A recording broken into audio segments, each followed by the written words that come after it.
Hello, everybody. It's Dave Neal, stand-up comic and host of Bachelor Nation News. Happy Friday, everybody. In this video, we have Sean Lowe rehoming family dog after head bite sends 6-year-old son to emergency room.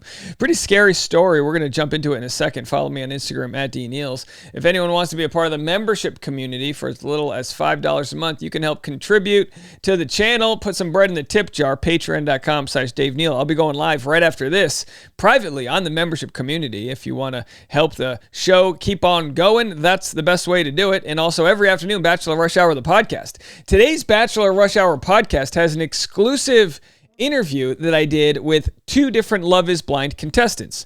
I recorded this yesterday, talking about the way producers manipulate them, hold food and sleep, prey on their anxieties.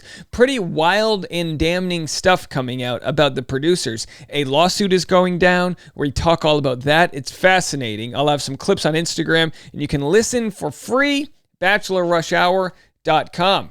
Now let's get into this story. So Sean had to rehome his family dog. How sad is this? Because of course dogs are still animals, and even my dog, whom I love very dearly, if you sneak up on him when he's eating food, they're dogs, and their genetic codes, their sort of attachment to the reptilian reactions is, well, hey, and don't get me wrong, I know kids that bite too. It's just that dogs are pretty powerful, especially a bull mastiff. Sean and Catherine rehomed their family dog after the bull mastiff sent one of their 3 children to the ER. Bachelor alum told his Instagram followers Wednesday that the canine named Gus bit his son Samuel on the side of the head when the 6-year-old bent down to pet him several weeks ago. The result was a trip to the ER and a staple in the head. How sad and scary is that? So there they are. Obviously, now this is the puppy. I'm assuming it's a little bigger now, not just a puppy. So as much as I love that dog, I have to protect my kids first, he continued, explaining that Gus now lives in a great home with his dog trainer. How's Gus doing with his new home? He's doing great. I miss him like you wouldn't believe. But one of my answered prayers was that he found a great home, in my mind, the best. My dog trainer asked if she could take him as her own personal dog. Now he gets to go to work every day and be around other dogs. She texted me the other day and said, This pug hates all dogs except for Gus. Must be the close resemblance. So there's the pug on the right, Gus on the left. Oh, Gus, why did you have to go bite the kid? Come on, Gus. And I'm sure it wasn't a very aggressive bite, because if a bull mastiff really wanted to bite someone, they'd probably do some real damage there. But still, a quick bite, it can really break some skin. Did I miss something? You gave Gus away. So here's what he said in the Instagram story. Okay, tons of Gus questions. I posted a story that detailed everything a few weeks ago, but I'll give you the short version for those who missed it. Y'all know how much I love that dog, and he was such a great dog. Great with the kids, well trained, and he was so full of love. However, he showed a couple instances of resource guarding in the past when he snapped at bit Mia. We did everything in our power to keep it from happening again. The list is long, but one night several weeks ago, Samuel bent down to pet Gus, and Gus bit him on the side of the head. The result was a trip to the ER and a staple in the head. So, and plus whatever therapy has to come from that poor kid. So as much as I love that dog, I have to protect my kids first, but he's in a great home and we'll get to see him occasionally. I died a little on the inside. How sad. So someone asked, how is Samuel doing post-Gust incident? He's doing great. Staple removed and he's fully healed. He misses his dog too, and so does his brother and sister. Do you ever think you'll ever get a dog again? I'm sure we will, but it won't be for a while. I'm a huge dog lover. Catherine would call it a sickness, but it'd feel like I was cheating on Gus if we got another anytime soon. Oh, that's a big dog. That is a big boy. Sean, who admittedly died a little on the inside giving Gus away, noted that there was a couple other instances of resources guarding. Okay, so we already covered that. So there he is, old Sean, Catherine, and the kids. Beautiful family. This is when being on The Bachelor actually got you 1 million+ followers. You know what I mean? Now it doesn't give you too much, but clearly doing well out there with a nice pool in the backyard. I can't believe he's only 39. I'm turning 38 next week. I feel like Sean's 25 years older than me. I mean, that's probably, don't leave a comment, folks. The lighting's good here, but I'm sure I'm a little behind in the kid game. But hey, we're all at our own pace. So here's some other Q&As that Sean had answers to. Any marriage advice? Have fun, date your spouse, and forgive often. Marry someone who will put up with your crap. That's pretty much it, folks. That's pretty much it. You want someone who's going to put up with you. How many years does your confidentiality clause run out as it relates to The Bachelor? He said 10 years, so get ready for me to spill all the beans now that it's up. Kidding, I have no beans to spill. Yeah, this was the good old boring days of The Bachelor. The old white toast days. We've come so far to, let me check my notes.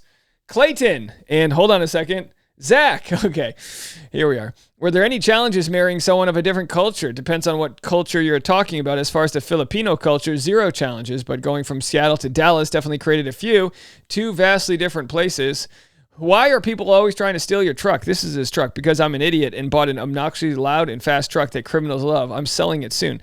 Yeah, I have a thing for, I always judge people that have these shiny trucks that don't use them. You know what I mean? Like, what does he do? Drive this to the post office? You know what I mean? They don't even have that much bed space because it's an extended cab. Either way, if there's some sort of apocalypse or, things are going down, that is a nice truck. All right. Who besides Catherine do you keep in touch with the most from your show? He said Chris and Lauren. Also said Chris outkicked his coverage, which means that Lauren's better looking than him. That's essentially what it means, or a better person. And then what do we have here? Some other Instagram stories went away. Hold on, let me see if we can pull this up.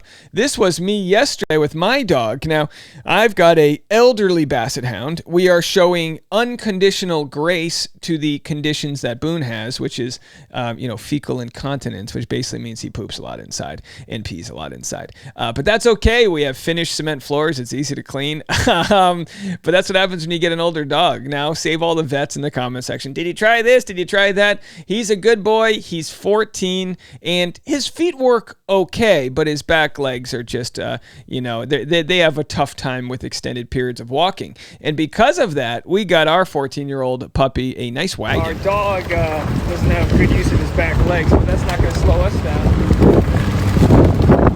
So there he is. We took him to the beach yesterday, and then once he gets to the beach, we let him kind of, walk around. He doesn't express any pain that he has, but clearly he's just moving slowly these days, which is sad. But also, dogs teach us a lot of lessons. They teach us a lesson in unconditional love, as dogs provide us humans unconditional love. They love us no matter, even if we're rude or mean. They just show up and they love us, and they also teach us about time being of the essence. They teach us that they don't last as long as we do on most occasions, and because of that, they teach us how to mourn losses and also, deal with, a dog that, like ours, used to, just a few years ago, was just zipping and zooming all over the place, and now he's a little bit, he's slowing down a little bit, and that's okay too. We love him. Yeah, we love him either way. So Sean's dog, a bull mastiff, a little bit bigger than mine. Males weigh 110 to 130 pounds. Big dogs. They require 40 minutes of exercise a day. My dog just wants to stare out the window. Energy level low to moderate. Longevity 8 to 10 years. How short? So I wonder what's the longevity of let's see if we can find basset hounds here. Just to be completely selfish and look at my dog. Oh, what a good looking Bobo. Isn't that dog? It's just dumb dogs. 40 to 60 pounds. Ours is 50. And then features are long face. Longevity, 8 to 12 years. Yeah, we're at year 14. Tendency to snore. Low. They have tendency to drool. High. Yeah, tendency to snort, low. The bark is very low. It's like a ho, ho, ho. Tendency to dig, low. Social attention, moderate. And boy, wouldn't it be nice if we could rate our partners this way? All right, Dave, he's got a low tendency to drool. He will fart on occasion, but if you give him affirmations and hit the like button on his YouTube videos, he won't be too aggressive. All right, very interesting stuff there. And as I said before, make sure to check out the podcast today. Listen, a lot of people don't know anything about podcasting. I'm mansplaining. I'm podsplaining it to you right now. A podcast is generally just an audio conversation. That's what it is. If you watch it, it's a vodcast. We still call it a podcast, but either way, you can just click on my your web browser, just like you're watching this YouTube video, and just go to bachelorrushhour.com and hit the play button. I'll have today's podcast up within the hour. So by the time you're watching this, it's probably up. If you want to watch on your phone, listen on your phone, you just find your podcast app, Stitcher, SoundCloud, TuneIn, iHeartRadio, whatever it is, and from there, you can just hit the button and download it. It's completely free, and I appreciate everyone checking that out. Have a good weekend, everybody, and we'll talk to you later. Bye now.